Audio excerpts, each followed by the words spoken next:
Hi, everyone. I'm sure you can hear me. So it's my pleasure to introduce Dr. Lawrence Mbuagbaw, a health research methodologist and clinical epidemiologist. He's an associate professor at the Department of Health Research Methods, Evidence and Impact at McMaster, and also the director of St. Joseph's Healthcare in Hamilton. Lawrence holds the title of University Scholar and recently received the MacArthur Research Award. He currently serves as the co-chair of the Black Expert Working Group, advising the Public Health Agency of Canada on the co-development and implementation of strategies to improve the completeness of the race and or ethnicity data. So please welcome with me Lawrence, who will be talking to us today about advancing equity, diversity, and inclusion in health research.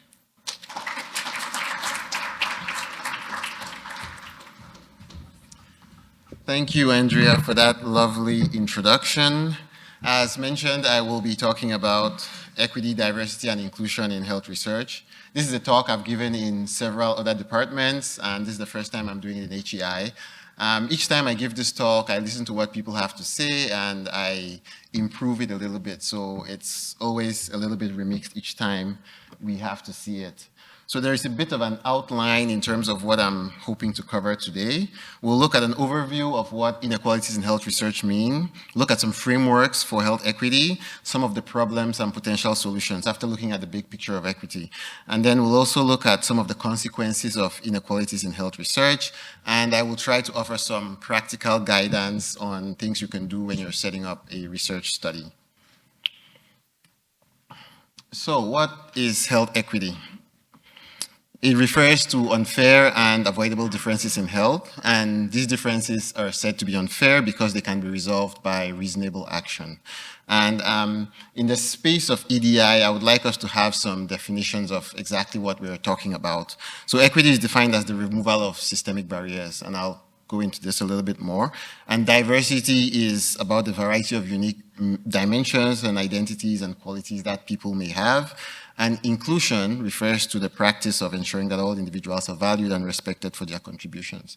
And while this may not seem to be directly related to health research, when I show you the big picture, you'll understand why it's important to look at EDI from a big picture lens. So I'm sure all of you have seen these graphs, these figures before. And the figures do a lot of good things and also a lot of bad things in terms of communicating issues about health equity. So if you look at the first one, the one which I labeled number 1, it reflects reality in the sense that there are a number of people who have way more than they need, way more than they will need in several lifetimes. And then most importantly, there are some people who have less than nothing.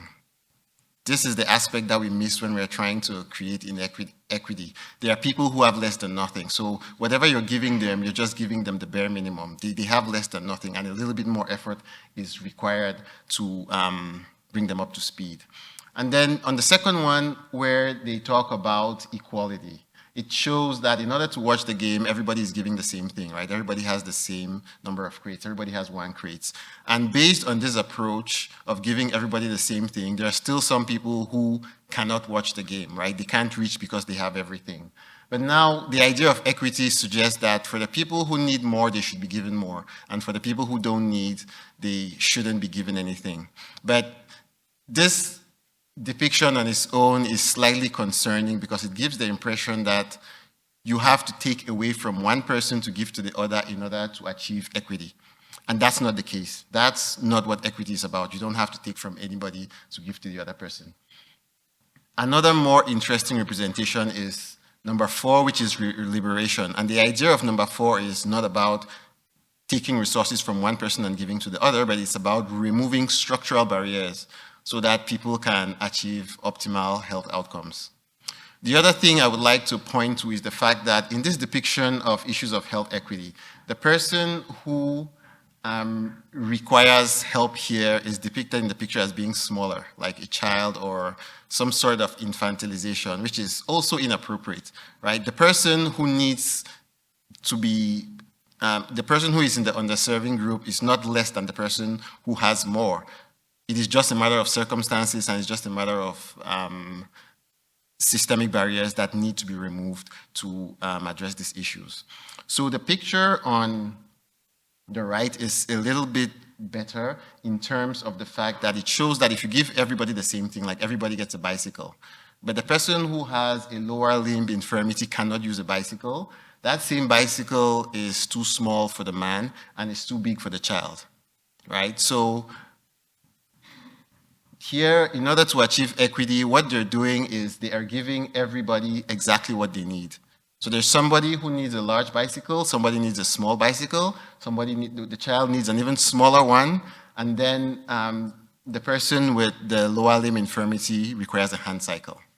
So that's the idea, giving everybody exactly what they need, as opposed to taking resources from one person and giving to another person, or from one group and giving to another group.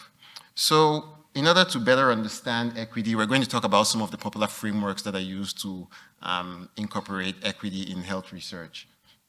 One of them is the Progress Plus framework, which stands for place of residence, race, ethnicity, culture, language, occupation, gender or sex, religion, education, socioeconomic status, social capital, and the plus stands for other contextual factors. And the idea is that public health researchers can use this to ensure that their research question, analysis, and reporting encompasses an equity lens, right? And it's also important to note that there are several interactions between these variables. They don't exist in silos. So the same person who could be an ethnic minority could also be female and could have a low level of education, for example. But we'll talk a little bit more about how you can apply some of these in your actual research and operationalize them as research variables. So there's another exciting framework, which is the NIHR Include Ethnicity Framework. And what they do with this framework is basically you ask yourself, if you're conducting a trial, who your trial results should apply to, right? And when you answer that question, you ask yourself if the groups identified in one are likely to respond to the treatment in different ways. And then if they are going to respond to the treatment in different ways, you need to look at how you're setting up your trial, your treatment and your comparator, and ask yourself whether it's going to make it harder for any of those groups to engage with your trial itself. And then you'll also ask yourself if the way you've planned and designed the trial will make it harder for any of these participants to consider taking part in the trial. Right? And sometimes it's as simple as having exclusion criteria related to language. And several ethnic minorities and several people who are not confident about their English will not participate in your trial. There's another one which is also worth noting. This is the Sex and Gender Equity in Research framework, which I'm sure many people here are familiar with. But the idea is it gives you a framework for how you can describe and define the use of sex and gender in the design of your study, in the collection of the data, the analysis of the data, and how you're reporting the data. So it's a valuable framework which everyone is encouraged to use.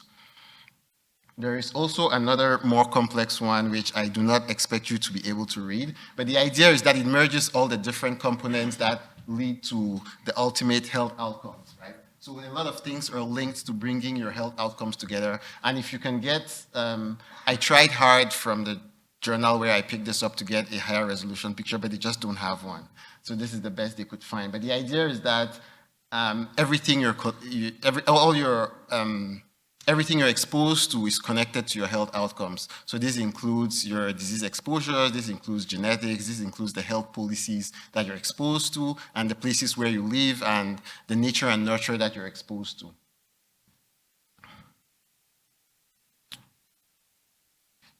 Okay. So let's talk a little bit about the big picture of including EDI in health research. In general, people think, well, if I want to incorporate EDI in my research, I'm going to think about my participants. That's where we all start off. How do I get the right participants in my research? But if you look at the big picture, it's a little bit more than that, right? It involves where research funding is coming from, what research is funded, who is leading the research, what the demographics of your research staff is, who your research participants are, how you're using the research data that you capture, what background literature you're citing, and also how you're mobilizing your knowledge. What kind of knowledge translation activities are you doing? So for each of these, I'll try to go through some of the main problems and also look at some of the potential solutions. So, with regards to research funding, what's the problem?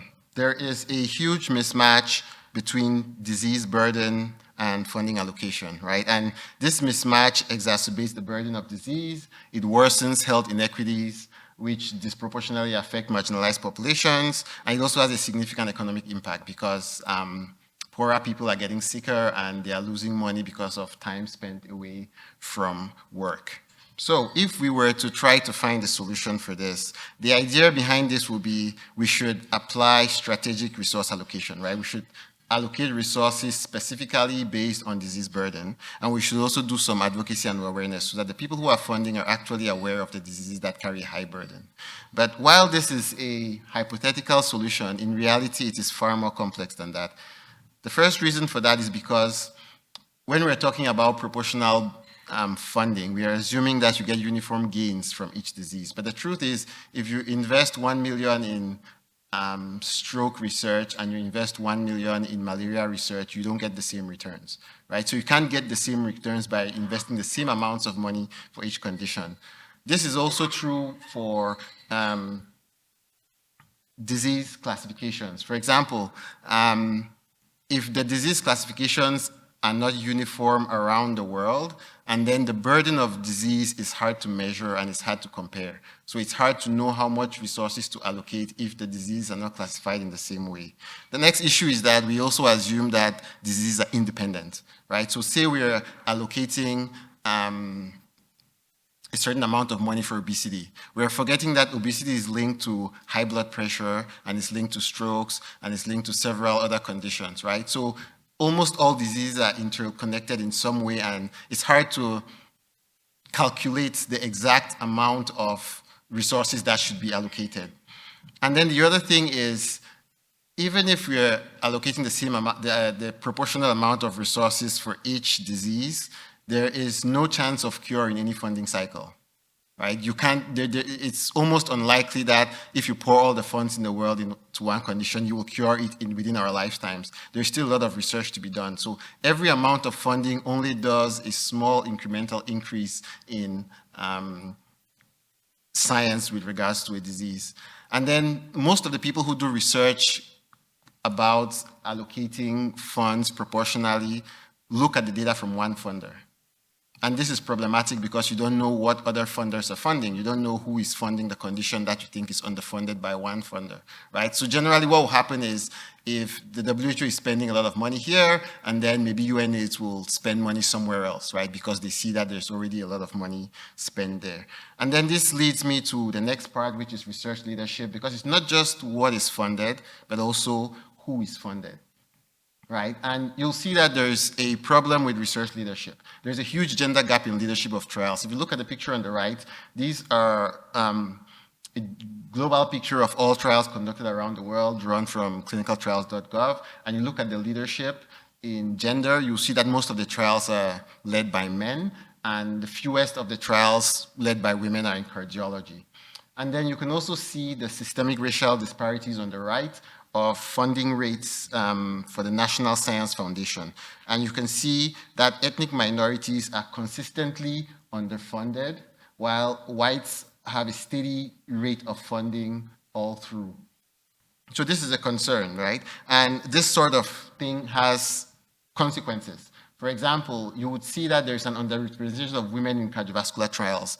And this not only happens because of caregiver burdens that women experience, but it's also because people tend to participate in research led by people who are like them, right? And likewise, you can also see that there are issues with Black representation in critical care RCTs, also tied to leadership issues. So, potentially, the solution will be to collect and use the data we have on leadership. Like, people need to see this data. People need to understand that leadership of trials is skewed and it is creating a problem in terms of our ability to recruit and enroll participants. And then we should diversify leadership based on the target populations, right? And this should not just include people of ethnic minorities. It should include genders. It could include even people who are living with the condition that you're researching. And we should also note that the leadership in trials is tied to career development. So the idea is if this is a funding opportunity that is looking for high-level scientists, The people who have succeeded to get a good career achievement will be most likely not the ethnic minorities, and it will not be anybody from an undeserving group, right? So this already fuels a channel of leadership that is very unique and very siloed. So let's talk about research staff. Essentially, they are the face of the study, right? They are the people that the patients see, and it's based on their faces that people decide whether they want to participate in your research. And they're the ones who engage patients. And there are several studies that show that the group of recruiters we have out there are not sufficiently diverse. So in terms of solution, what should we do?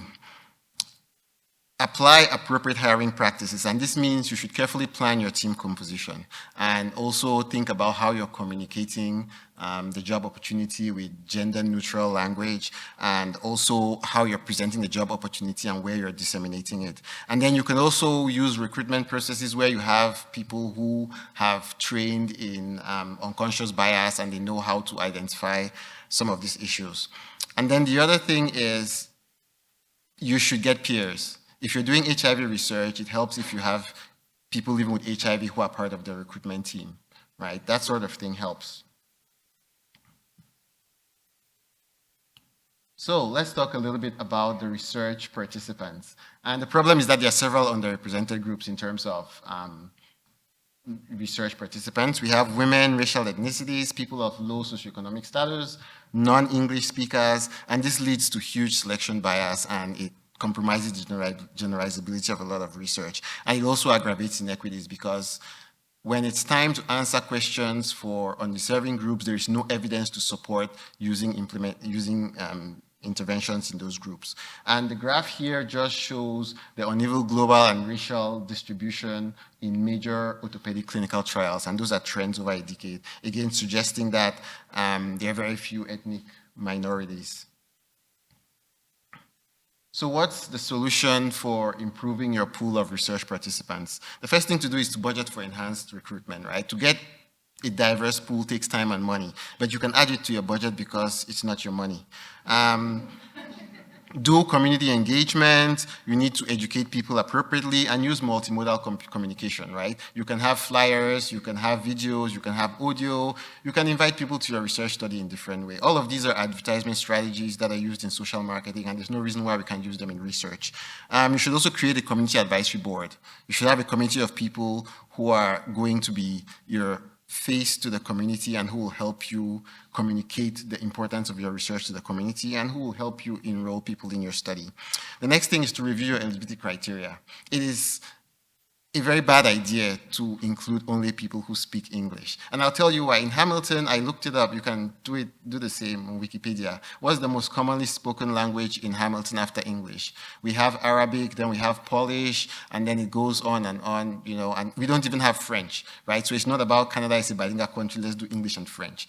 Based on the locality where you are, you can determine the language that you're going to present your research in. And as a matter of habit, I'm going to ask how many people here speak a language other than English, by show of hand. So almost everybody here. So translation is not the issue, right? And I am saying this also because this relates to systematic reviews. I still see systematic reviews in 2024 where people exclude English language, non-English language papers. It doesn't make sense, so we should probably stop it soon. You can also endeavor to remove barriers to participation by offering parking vouchers, flexible times for interviews, offering childcare, and offering transportation support. So the flexible time for interviews is very important because all the people you want to include in your research also have day jobs, right? So your day job is to collect their data, but it's not their day job, right? They have something else they have to be doing. So since you want your data, you should make the effort to be available for them after working hours so that you can collect this data. And then obviously collect equity relevant data. We'll talk about how to do that. And it's also important to compare your sample to the target population, right? If your target population is the people of Hamilton, and then you should know what the demographics of Hamilton are so that you can identify lapses in your sample and know how to balance that. And then if you are concerned that you might have recruitment issues, you can conduct a pilot study. I will inform you of where the problems are with recruitment, and then you can use the information from the pilot study to enhance your work. So, research data.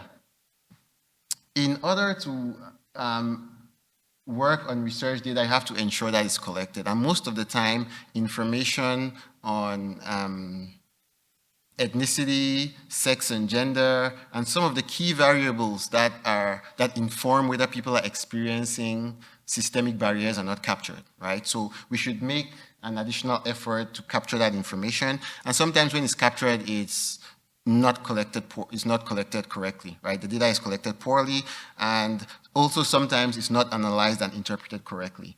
And by this I mean when you're analyzing the data, you have to be careful about how you're making groupings. They should be meaningful and they should be informed by the community. Likewise, the interpretation of your findings should be complemented by the people who are going to be affected by your research. And then the next thing is that most of the time, studies are not designed to answer equity-relevant questions. So it's a little bit of an effort which we can make to ensure that all studies are providing some evidence towards equity. So in order to improve these issues, what are you going to do? If you have the data, first of all, you have to analyze it, but it's impossible to analyze if it is not collected. And you can do a disaggregated analysis, which just means splitting the data by the different socio-demographic characteristics, man versus woman, by ethnic groups, by levels of education, by place of residence, or you can do a stratified analysis where you're comparing all of those groups, or you can do an adjusted analysis where you use all of those groups as variables in your model. And then you can do a formal subgroup analysis where you look at interaction terms. And if you're taking it to the CIHR required levels, and then you can do an intersectionality analysis, which is a little bit more complex. So for an intersectionality analysis, what you do is you use the intersection of certain socio-demographic variables and create a new variable. For example, if you had race and ethnicity, instead of having the race variable and the ethnicity variable, you could have white women, black women, white men, and black men. And now that's 4 categories in a new variable, which is an intersectional group, right? And then you could do it in a more advanced way by integrating a mediator variable such as discrimination and looking for the direct and indirect effects. So this is the recommended approach by CIHR if you're really looking to see what the intersection of different variables is in your research. The next thing you can do with the research data is to report it appropriately. There are several guidelines out there for people to use on reporting data. So there's the constant equity for reporting health equity. There are other guidelines available. We are working on an update of strobe equity. There is Prisma equity as well. So use those guidelines, right? Use those guidelines to report your research. And then the categories and groupings that you use should be meaningful but not offensive, right? In North America, they have BIPOC, UK, they have BAMI, and then the category of non-white is meaningless and useless, and it should never feature in anybody's research because it doesn't inform anybody about who was actually in that group, right? And it shows up in a lot of papers, right? You have a whole category of people, 50% were non-white, and we don't know what it means. So it's a useless category to have. Also important is to compare it to your target population, as I have mentioned after. And I put an asterisk on discuss implications because it is the most important part of conducting this kind of research, right? If you find that, say, HIV is more prevalent in a specific group, you have to explain why. You can't just drop that bomb and submit your paper and move on. You have to explain why. It's your responsibility. You found it, it has implications, and therefore it's your responsibility to explain why. If you can't explain why, engage with stakeholders and they'll help you explain why, right? And most of the time, it is because people are experiencing systemic barriers. And if you talk to them, they will explain to you what these systemic barriers are, and it'll help you have a richer paper, right? And then there are other things to consider in terms of data sharing and ownership. And there are several conversations now about the community and the research participants owning the data that you generate from them, because it actually is their data, right? So they should be involved in the decision-making processes around the analysis and description of the findings. And if they choose that, well, this finding doesn't make sense, it doesn't represent us, and you shouldn't publish it, and then that's what you should be doing. And then finally, when we talk about all these subgroups and reporting disaggregated data, people say, well, there's not enough space in the manuscript, we only have 4,000 words. And I say, no, there are appendices. You can put all of that stuff in the appendices, right? And somebody else will use it eventually. There's more guidance out there. So JAMA has produced guidelines on reporting race and ethnicity, and then there's the sex and gender guidelines as well. And then CMAJ also recently put out some guidance on how to report race and ethnicity. So these are resources which are available for everybody to use, and it's important for people to use them as they were intended.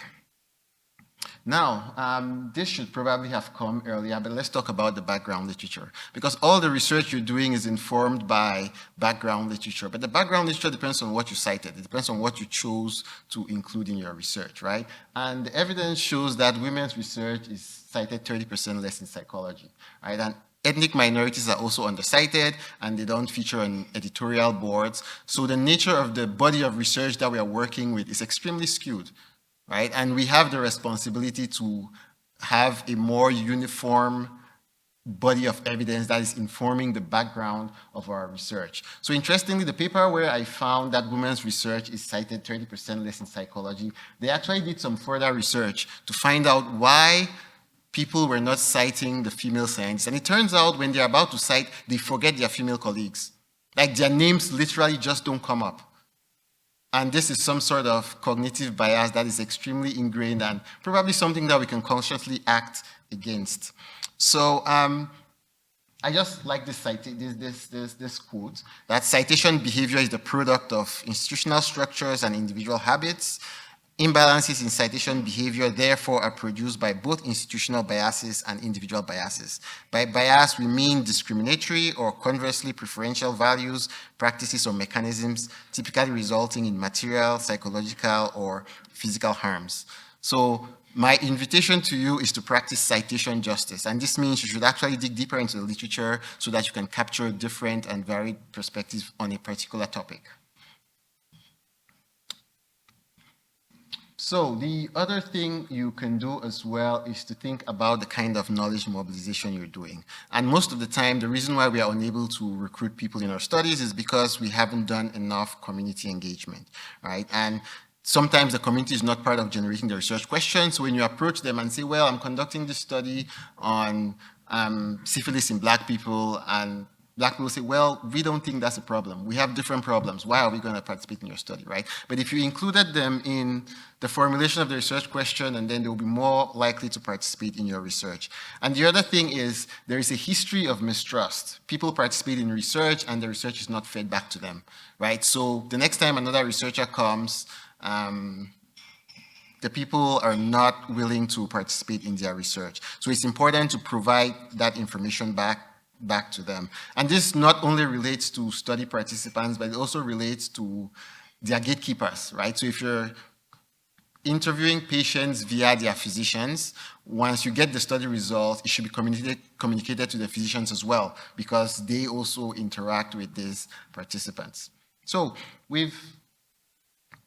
okay, let's look at the solution for knowledge mobilization, right? And the key to this is actually to apply integrated knowledge translation, where you start working with the community from the start of the research all the way to the end, and invest more in community engagement, and also try to generate more community-facing products. So these community-facing products could be fact sheets, tailored presentations, podcasts, and digital stories. And I've had some experience with this where we've done research with the community, and then when we go back to present it, we do co-presentations where the presentation is done by one of the PIs of the study and one of the community members. And that's how community members get credit for helping you have access to their research community. And the next time you call them back, they'll be happy to come because you have given them an opportunity to show that they are actively involved in the research. And it also helps the participants to see that one of them is involved in the research.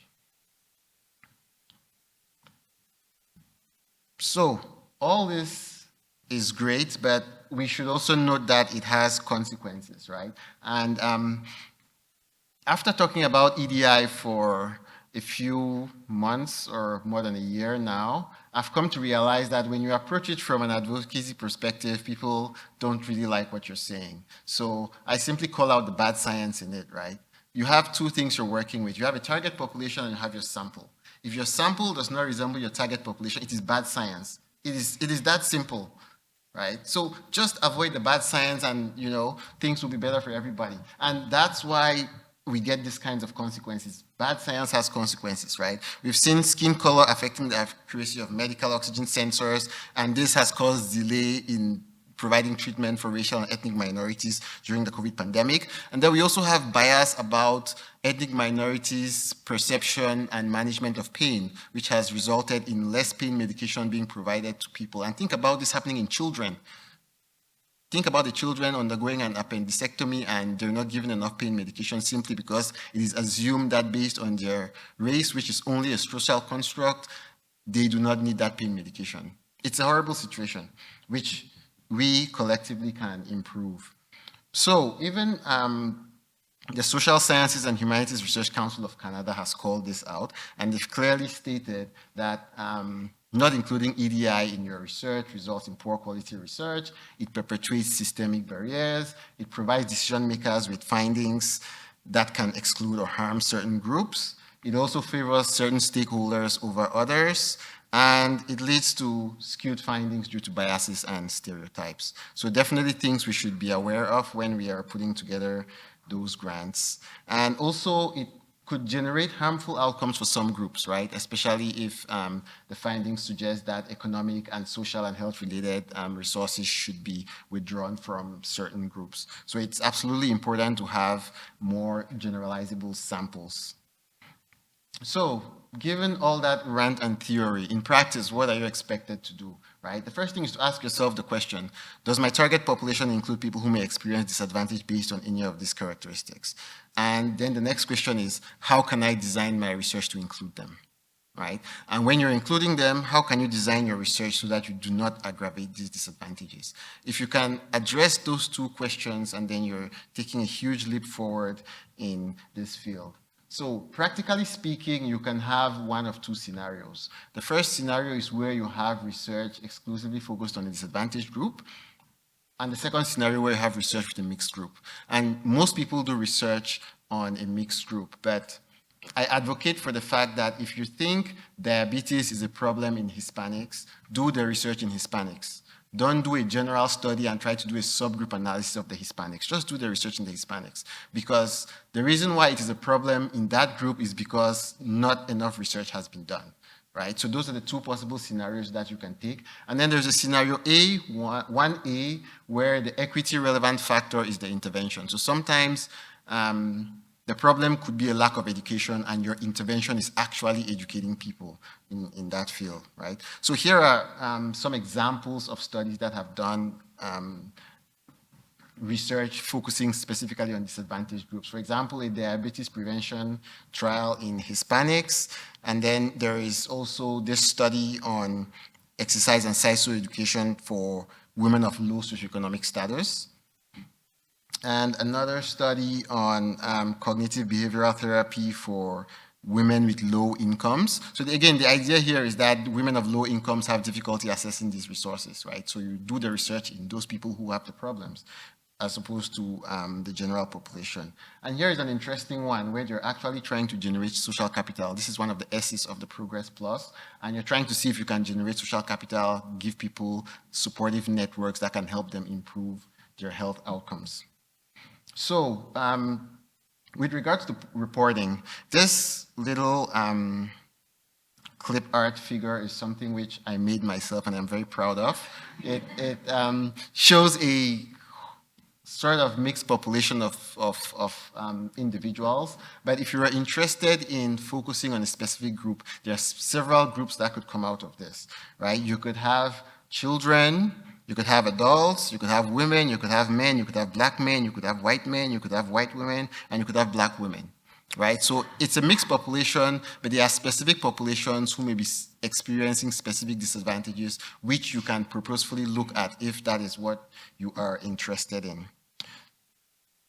So what are the best practices? This is a summary of everything I have said. So if you have been asleep, now is the time to wake up, you watch this slide, and then you can go back to sleep. So the first thing to do is determine the relevance of equity in your research question, right? And then when you've done that, if there really are opportunities to address issues of equity, the next step is to review the composition of your team. Make sure you have people who match your target population and who can facilitate recruitment for you. And then you should also budget for enhanced recruitment, right? Put it in your budget. I say this all the time. It's not your money. Put it in the budget. You can even inflate it if you're afraid you're going to get a 20% cut, but put it in the budget so that you have the money to do this good work. The next thing is also to create a community advisory board, or the closest you can to one of those. You should have people in the community who are actively engaged in your studies so that they can help you with enrollment. Review your eligibility criteria. I have English up there because it's the one eligibility criteria which is just a no-no. Like, you cannot be doing health research in 2024 and excluding people because they don't speak English. It makes absolutely no sense and it is not justifiable. Then, since you're going to be including people who do not speak English, you should be able to accommodate translations, right? And I have demonstrated previously that we have several translators among us. We have people who can speak a lot of languages. And we are living in an era of AI where we can use artificial intelligence to get pretty accurate translations of several documents, right? Not just written text, but also audio as well. So it is something worth investing in. And the incremental work for this sort of thing is not as much as you would imagine. As I mentioned earlier, remove barriers to participation by parking vouchers, flexible times for interviews, childcare, transportation, and reviewing your compensation mechanisms as well. And then if you've gotten all these things and you have the people in your study, actually collect the equity relevant data, right? Collect age, sex, gender, place of residence, religion, income, level of education, and all that stuff as it impacts the outcomes that you are trying to measure. And then obviously you should compare your sample to the target population to make sure that you actually do have a generalizable sample. You can use pilot studies to identify recruitment issues, and peer recruiters make a difference, right? Peer recruiters make your research better. They make it easier for you to enroll people. And they can help tell you why people will not participate, especially if they wouldn't participate.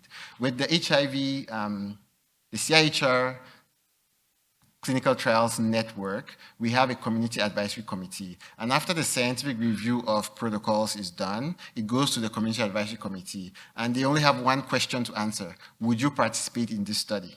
If they say no, and then the study is not approved for funding, right? So you absolutely need to know this before you start the study. Would people who belong to that target sample want to participate in your study? And then the last bit is return of results. Like, get those results back to the people who helped you generate the results, right? Even if you're providing interim findings, even if you're giving them recruitment updates, they should know what's going on with the study that they're involved in, right? You need to keep them engaged all through the study. So unfortunately, it's not going to be easy. It's going to be resource intensive, and the added value is not obvious at the outset. But it does have some benefits. First of all, it's more rewarding. You end up with better research. You also have more diversity, and your study is more generalizable. You have more equity because there's balance of risk and benefits of research. And there's also more fairness because the benefits and burdens of research are also shared, right? Research is a burden on the participants, so those should also be shared. And while people will argue that when we disaggregate all this data and then we have studies with 10, 15 people which we can use, those studies will inform someone else's meta-analysis, right? So those disaggregated data should be reported so that other people can use them and pull them together. And that might also highlight signals for future research if there's any concern with any particular subgroup that you have. And finally, it helps you build trust, right? Once the trust has been built and established with the community, other researchers behind you would have much more easier time getting these participants now that that trust has been established. So it's a win-win for everyone. So the take-home message today is to be aware of the inequities that will affect the internal and external validity of your study. Try not to aggravate any of these inequities in the design, conduct, and reporting. And you should also collect data on all the relevant equity characteristics. Thank you for your kind attention.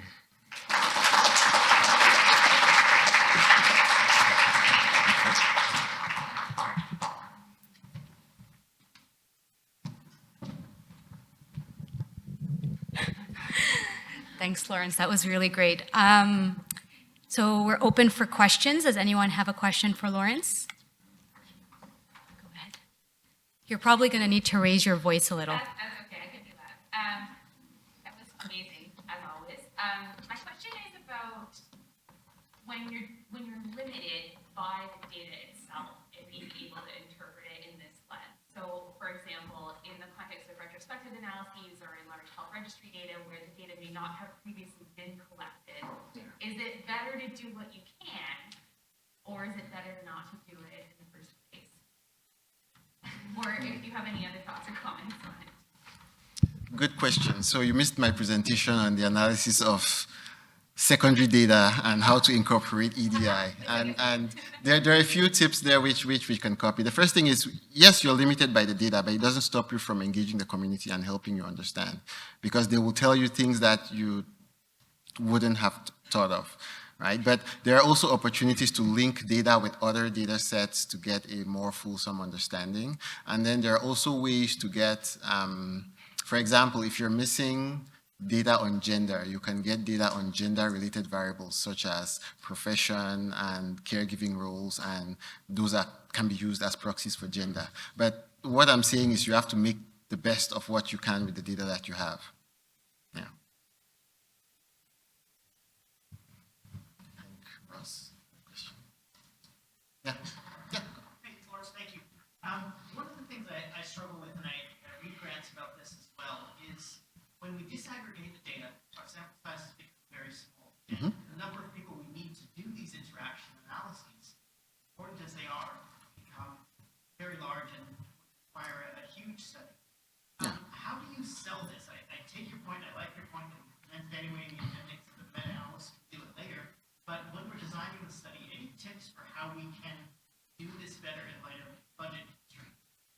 Yeah, so that's a great question. And there are two ways you can go about this. The first is if you're concerned that there is an issue with a specific group, do the research only in that group, right? And the other thing is, one of the first tips which I put, but I didn't really elaborate on how to do it, is determine the relevance of equity for your research question, right? Sometimes it's a sex and gender issue, so you just need those two groups, right? Sometimes it's about level of education, so that's where you need to break it down. Sometimes it's something else. So not all of these equity relevant issues will be relevant to your study, right? So you don't have to use all of them, but there is value in collecting the data and leaving it for other people to use down the line. So it doesn't necessarily have to be in your analysis per se, but you can collect it and do the first level, which is a disaggregated analysis. Just say, this is what happened in men, this is what happened in women. If you don't have the power to do an interaction analysis, and then you don't. Thank you. Excellent. Hi, Lawrence. Thanks for the shift you provided. I learned a lot. My question is about the progress process. Is it the only established framework for the equity dimension? Because I recently heard some debates that this change is currently more applicable or useful to North American or Western countries and Middle East countries, for example, or the Eastern countries use the other tools or checklists to report the equity dimensions. And that's why we have always issues with the data collected in relation to equity dimensions. So my preferred tool is Progress Plus because I am familiar with how it was created and how to use it. But there are several other frameworks, and I presented a few of them, but I am aware of several others as well. Whichever one you choose, just follow it through to the end, right? There are several others which you can use, and you're not hold to using any one, but you're expected to give due consideration of how to apply the Progress Plus. With the advent of the pandemic, there are people who have actually published amendments of the Progress Plus as relevant to COVID research. Yeah, and I think sometimes the use of the Progress Plus is oversimplistic because it presents things in a simple way. It is Progress Plus, and that plus actually means you can add anything else in there which is relevant, right? You don't have to be held to those factors. And then they also mentioned that there could be interactions between any of those factors, which makes it even more complex, right? Because in the same person, the person could have a low level of education, low income, a specific religion, and also belong to an ethnic minority, right? All of those things happening in the same person. So those are the complexities which happen in real life and which we have to try to encompass, irrespective of the framework that we use. Laura? So my question is sort of the flip side of the first question. So what happens when we have too much data? As often in population health service, we have extensive data on all sorts of health equity variables. And what if we don't have a justification for using it, or haven't done the community engagement, or when can we do more harm than good? I would say it is never too late to start the community engagement, but ultimately it is the researcher's responsibility, especially with regards to the interpretation of the findings. If you find something which is critical and which can cause harm, you can't put it out there without talking to the people that it might impact. Right? So there are things which we find which are spurious, but it's important to talk to the people who are concerned by these issues. Yes. What is the best way to celebrate or acknowledge the efforts of the community advisory board? Like, how do you suggest best writing that into the budget, especially if they're contributing to multiple projects? Is that necessary? Okay, good question. So the Community Advisory Board is constituted essentially of lay people who are contributing to your research. So the first thing is that you should be compensating them for their time, right? And in this sense, you're not looking at them like people who are participating in research and you give them $20, $40, or a gift card when they come. Work in actual working honorariums for them, right? I have a full-time job, but if Pfizer calls me to consult for them, I'm charging them at market rate. Right? And that's how you should think about compensating your community advisory committee. There are some people on community advisory committees who are savvy enough to want to be co-authors on the manuscript. And this is fine as well. You should allow them to contribute to that. In the research I have done, community members did not want to be part of manuscripts, but they wanted acknowledgement by participating in the presentations. Right? So you get them on board with those presentations and you co-present with them. And the way we count academic credit in populations, they count community credit by being leaders in the community, right? So you should offer them opportunities to be leaders in their community by them being the ones to present the results back to the community. And there's several other things you can do. I can't think of all of them right now, but we can have a conversation after this. But maybe I can be selfish and ask the last question that touches a little bit on that. So you mentioned some of the cost implications, right, in terms of the community, but what are other cost implications of integrating EDI in research? Good question. So generally it will be more expensive, but the trick is to work it into your budget. And this would not be the first time that specific groups have to work with other groups to work things into the budget. People don't put in enough money in their budget for economic analysis, for example, right? Many people don't know that for a good economic analysis, it costs you about $25,000. So you have to put that in your budget. You can't say, yes, we'll do a fancy economic analysis, and then in your budget you have $5,000. It's not enough. You need to talk to an actual health economist, and they'll tell you, how much it costs, right? So there is value in understanding how much more these things cost, but when you've done it once, and then you don't have to do it several times. You're just making you're making amendments to documents, to consent forms. So the incremental value is good, but from the get-go, you absolutely have to work it into your budget and say, I am going to be doing some form of enhanced community engagement, enhanced recruitment, and here is how much it's going to cost. So it's going to be more expensive for sure, but it's not your money.